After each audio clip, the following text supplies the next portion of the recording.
Bonjour. Merci d'être avec nous dans ce studio. Vous venez réagir à cette réforme de la justice qui sera présentée par l'un de vos anciens compagnons. Vous dites compagnon de banc, celui avec qui vous avez fait une partie de route, Éric Dupond-Moretti, qui est aujourd'hui ministre de la Justice. Il défendra cette réforme au Conseil des ministres ce matin. Avant de vous interroger, je voudrais simplement que d'un mot vous nous disiez, Louis, ce qu'il y a justement dans cette réforme. Ce texte prévoit par exemple la création d'un contrat d'emploi pénitentiaire pour les détenus qui travaillent en prison. Cela va leur ouvrir des droits sociaux.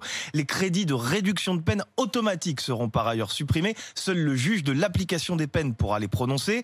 Ce projet de loi comprend également la captation et la diffusion des audiences, diffusion qui ne sera possible qu'une fois le jugement rendu. Enfin, la mesure qui suscite le plus de critiques, c'est la généralisation des cours criminelles sans jury populaire. Elles sont composées de 5 magistrats professionnels, sans jurés tirés au sort. Elles sont nées avec la précédente réforme en 2019. Le ministère de la Justice dit qu'elle procure un avantage, c'est le raccourcissement des délais judiciaires. Sans jury populaire, maître Franck Berton, c'est ça qui pour vous, est une forme presque de trahison de l'essence même de la justice.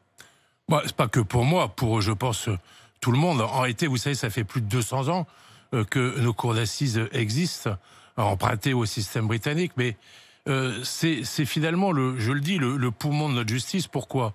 Parce que le peuple participe à cette justice.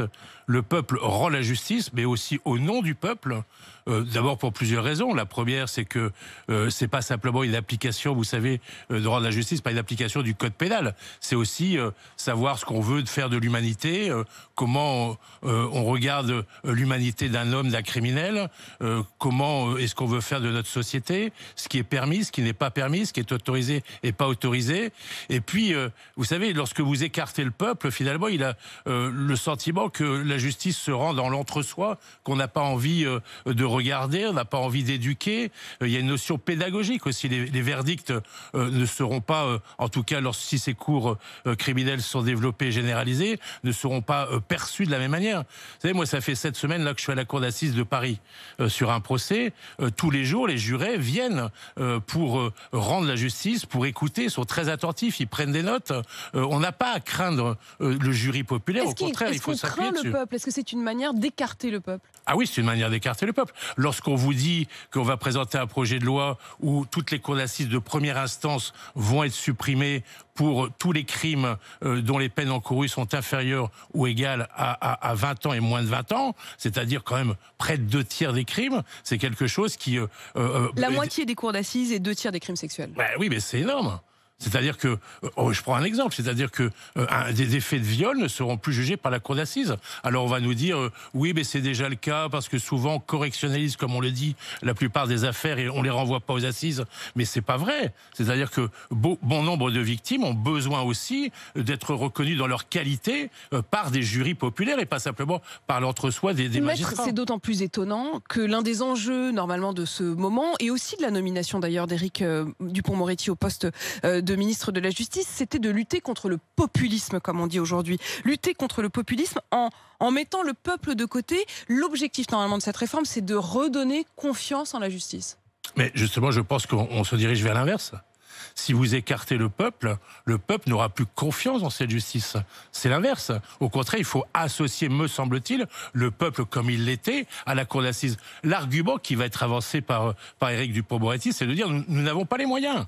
On ne peut plus finalement avoir une vitrine qui est la cour d'assises, vitrine de la justice. Mais cela dit, là-dessus, vous ne pouvez pas complètement lui donner tort dans le constat. C'est-à-dire qu'il y a quand même un problème de délai, il y a un problème d'embouteillage de la justice. Il va falloir quand même trouver une solution. Alors, peut-être que sa solution n'est pas la vôtre, mais on ne peut pas quand même se contenter d'une justice aussi lente, aussi complexe, aussi lourde. Non mais je suis d'accord avec vous, mais que la justice ait des difficultés, c'est une réalité. Les greffes sont dans des conditions, exercent dans des conditions déplorables, les magistrats ne sont pas assez nombreux. C'est pas pour autant que vous devez tirer la justice vers le bas, au contraire, et je le dis dans la tribune que j'ai écrite hier. Dans le journal Libération. Voilà, on avait d'autres rêves, et le rêve, c'était d'avoir une justice finalement tirée vers vers le haut. Au contraire, la cour d'assises, ça doit être un élément moteur, et je le dis, le poumon de notre justice, pour qu'on donne des moyens à celle-ci, pour qu'elle puisse s'exercer avec le peuple, et pas sans le peuple. Mais c'est essentiel à la compréhension et à son bon déroulement. Vous dites les assises, c'est là finalement que se joue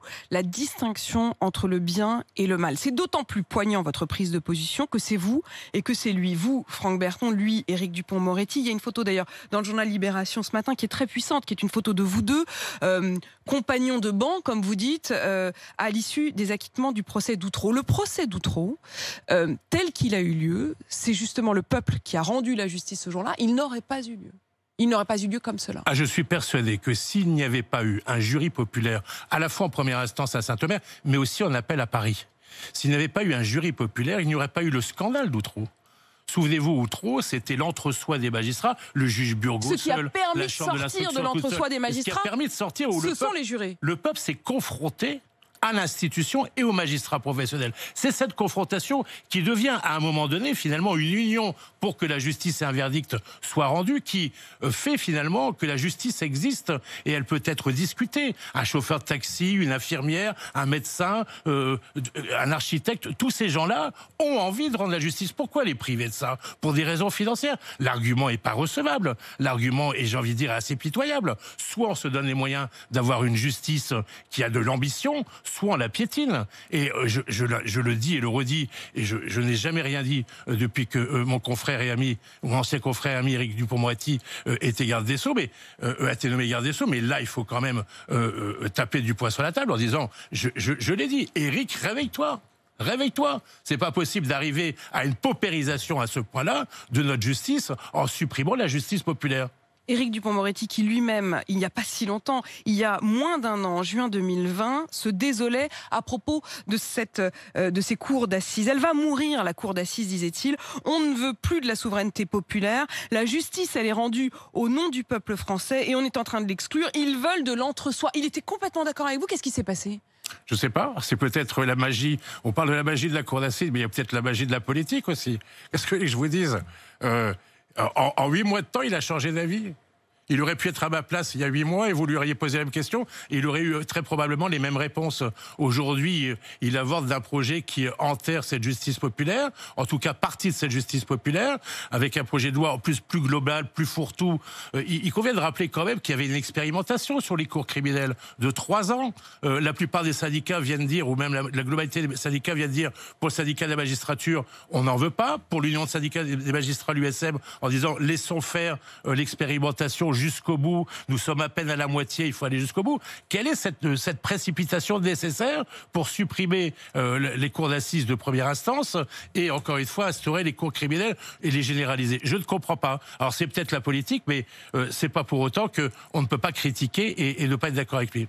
Franck Berton, vous écrivez dans cette tribune « Je me souviens d'un temps où Éric Dupond-Moretti et moi rêvions d'un autre monde. Si vous l'aviez face à vous, vous lui diriez quoi ?» Je lui dirais qu'il a oublié sa robe, ça c'est vrai, il en a le droit, mais en tout état de cause, il ne peut pas oublier les fondements de notre justice.